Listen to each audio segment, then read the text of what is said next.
Agora eu quero saber como é que tá seu coração. Porque a comidinha você já tirou até sua dúvida com a Nutri, né? Daqui a pouco a gente finaliza ali nossa quiche de legumes. Agora o papo é sobre esse mocinho aqui que é tão importante na nossa vida. E a gente esquece, não dá muito valor ao que ele está sentindo. Mas aí, meu bem, fica de olho, porque agora a doutora Cristiane vai ajudar a gente. Boa tarde, doutora, bem-vinda. Boa tarde, Priscila. Boa tarde a todos. Um prazer estar aqui, viu, nosso. Priscila? Amamos, ó, nosso momento Unimed com você aqui no Tudo. Roda a vinheta, equipe!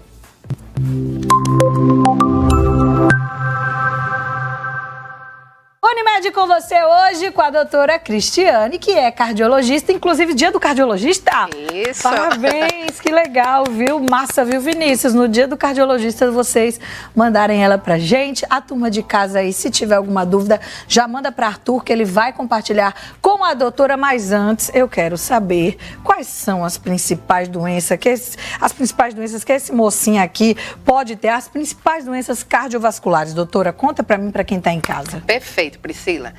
As principais que a gente tem no dia a dia, eu já começo pela principal, pela mais frequente, que é a hipertensão arterial sistêmica, a famosa pressão alta. Então, para vocês terem uma ideia, é a enfermidade que mais acomete, tanto no Brasil como no mundo. Em termos de números, isso realmente, dados recentes, mostram que no Brasil, 36 milhões de pessoas são hipertensas. Aí você me diz, essa quantidade toda, mas eu vou lhe dizer, só a metade delas sabe que é hipertensa. Olha pra aí, gente. Dessa quantidade, ou seja, 18 milhões, só a metade está acompanhando com o cardiologista. Aí você me pergunta, onde estão aí os 27 milhões que sobraram? Mulher, vão morrer sem tratamento. Pobres. Misericórdia, porque sem o tratamento, a pressão alta pode levar a óbito, doutor? Sem dúvida, Priscila. Pode levar a infarto, acidente vascular encefálico e até sequelas, né? De corrente de AVC, né? De derrame, de insuficiência renal. E essa quantidade de... Eu tô chocada com os números que você me deu agora. Chocada de verdade. Quais são as causas, doutora? Quem tem problema de pressão alta, tem problema de pressão alta por quê, por exemplo? Pois é, você estava até comentando, né, de dieta, de ajuste, e uma das coisas mais importantes da vida da moderna, né, dos últimos anos, é justamente a obesidade, sedentarismo, né, coisas que vão levando à hipertensão. Tem um componente genético? Pode ter. Pode ter. Mas na maioria das vezes são hábitos de vida inadequados. Mas se eu tiver o componente genético e mudar minha vida, ter um acompanhamento de uma Nutri, comer saudável, fizer exercício físico, eu elimino esse componente? Eu tiro esse risco da minha vida? Na maioria das vezes, consegue sim controlar. E tem casos que consegue reverter a hipertensão e ficar sem medicação. Uma pequena minoria que vai precisar de remédio. Olha só, gente, tá vendo como é importante acompanhamento, né? E principalmente, Priscila, porque assim, a pressão, ela é assintomática, na maioria das vezes. Às vezes a gente tá com pressão baixa ou alta, nem sabe, né? Nem sabe. Tô com pressão, não sei o que é, tô passando mal, é a pressão alta truando, a pessoa nem sabe que tem problema de pressão. Aí lá vamos nós dizer a você que faça visita ao seu médico frequentemente, por exemplo, no caso do médico do coração, do cardiologista. De quanto em quanto tempo a gente deve visitar, doutora? Priscila, nas pessoas mais jovens, adultos, né, a partir de 20 anos, recomenda-se uma avaliação inicial. Certo. E a partir daí a cada 2 ou 3 anos. Nem é tanto assim pro povo fluir, né? Isso, se a pessoa não tiver história na família. Então, se já tiver alguém na família, já antecipa e isso passa a ser anualmente. Agora, chegou aos 40, tem que ser anual para todo mundo. Todo mundo chegou. Eita, chegando a minha todo vez. Todo mundo se identificando. Arthur Rocha ainda vai demorar um pouquinho, né, Arthur? Porque ainda tá um menino com 20 anos. Mas no meu caso, ano que vem, já começa a frequentar, então, todo ano, cardiologista. Ô, doutora Cristiane, que eu não tenho ainda, já vou lhe aperrear, mulher. Estamos à disposição. Vamos lá, Priscila. Doutora, como tá esse coração? Arthur, soube que a galera de casa tá com dúvida, quer falar com a doutora. Quem tá aí com a gente? Priscila, antes do pessoal de casa, tem uma pergunta que eu queria fazer, aproveitar essa oportunidade. Que assim, apesar do pessoal jovem não ter essa regularidade de ir ao cardiologista tanto quanto aí a partir dos 40, mas eu já vi que quando vai iniciar uma atividade física, é indicado, né, fazer alguma avaliação para ver se não corre nenhum risco, de repente, para iniciar essa atividade física. É verdade? Perfeito, Arthur. Independente da idade, a gente recomenda, sim, uma avaliação inicial, principalmente se a pessoa nunca fez atividade física. E, de novo, chegou aos 40, mesmo assintomático, vai iniciar a atividade, tem que ter avaliação. Mas mesmo na população mais jovem, essa avaliação tem que ser feita. Arrasou, Arthur, Muito gostei. bom, Quem mais, Arthur? Que mais que você tem aí? Olha, pra eu falar separei, com a tem doutora? 3 interações aqui, tanto para nossa Nutri como para nossa Cardio, tá bom? Bota aí na tela que eu quero mostrar o pessoal. Tá curioso aqui, tem pergunta sim. Boa tarde, eu queria saber a quantidade, essa aí é sobre quantidade de mastigações para as refeições. Existe um número assim, amarradinho, fechado? O nome dela?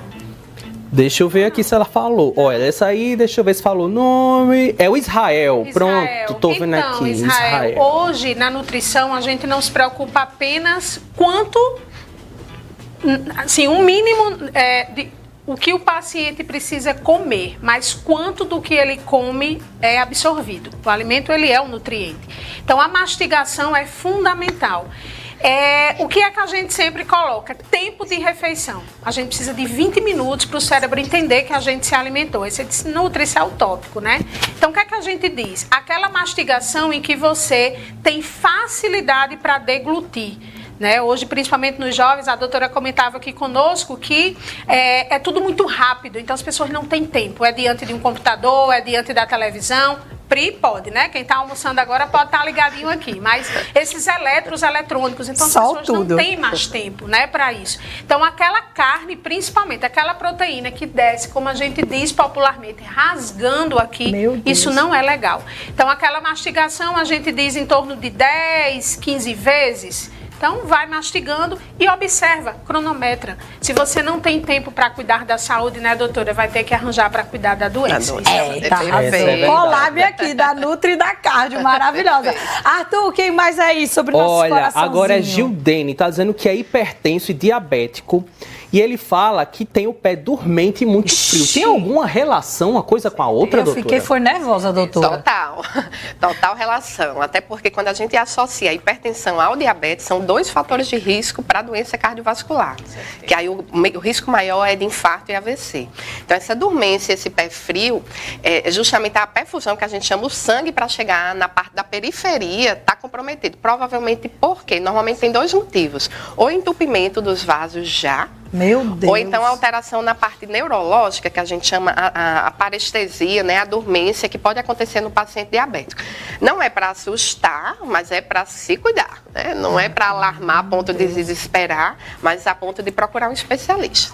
Doutora, a gente falou aqui tanto de história de cuidado, né, de sintomas, de ser meio que assintomática a pressão alta.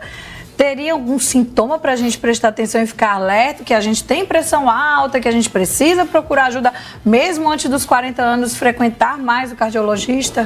Priscila, sintomas mesmo não se tem. A gente fala que a hipertensão dá dor de cabeça, né? Geralmente as pessoas só procuram um médico pensando numa pressão alta, na dor de cabeça, mas na maioria das vezes a hipertensão é silenciosa mesmo. Meu pai. Principalmente se a pessoa já foi hipertenso crônico, você já está adaptado, a curva do cérebro já está adaptada àquele nível de pressão. Então, a recomendação é verifique de forma periódica, não obrigatoriamente com o cardiologista, na hora do ginecologista, que a mulher vai de rotina, né, do clínico, né, às vezes em consulta, né, com nutricionista, fisioterapia, né, alguns fazem pilates, atividade física, então de forma rotineira, verificou a pressão, uma medida não invasiva, né? É tão tranquilo, tão fácil, né? Hoje em dia com aparelhos digitais, automáticos. Só aperta o botãozinho, né, doutora? Não tem nem desculpa. Então, né? se a gente for esperar sintoma, Priscila, pode ser tarde demais. É verdade. Um sintoma já, algo mais grave. Tem que ser preventivo, né? Perfeito. Olha, eu tô com uma pessoa, peraí, Arthur, deixa eu dar um beijo aqui, da Ana Lígia,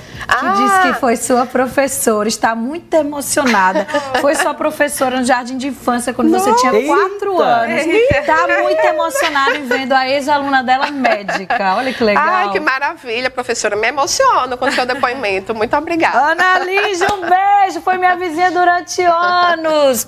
Um beijo, Ana Lígia. O que você diz, Arthur? Então, era só um comentário aqui da Ionara Moraes, que inclusive a gente até tinha botado aqui na tela rapidinho. Ela está perguntando se tem uma relação aí da apneia com infarto ou AVC. E qual é essa relação? Ela conta mais ou menos o caso dela. Como a gente está com o tempo corrido, não vai dar tempo de detalhar. Mas, por favor, doutora. Perfeito. Mas é essencial aí essa discussão, porque se entende hoje que a qualidade do sono, particularmente quando ela não existe, quando se tem apneia do sono, é fator de risco para doença cardiovascular, para infarto, para AVC, para hipertensão, para obesidade, para arritmia.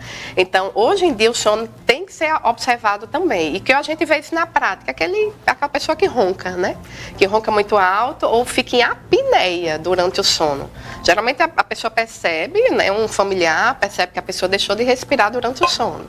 É causa, inclusive, de morte súbita, dependendo do grau. Eu não quero assustar, Priscila, de novo, para se cuidar. A gente sai daqui depois dessas entrevistas com esses meninos já querendo ir pra ela. Mulher, arranja um horário na agenda, por favor, doutora. Agora, Priscila. Obrigada por ter vindo, por ter tirado algumas dúvidas da galera. Eu sei que a galera tá lhe esperando lá pra cuidar do coração. Obrigada, viu? Eu que agradeço o espaço, Priscila, Arthur, e realmente aproveito aqui esse momento para parabenizar, né, os demais colegas, os demais cardiologistas, que não é à toa que a gente está fazendo esse ano 40 anos da Sociedade de Cardiologia aqui no estado. Uma sociedade forte e atuante. Parabéns a todos os cardiologistas que cuidam desse bem tão precioso, destes corpos maravilhosos. Ó,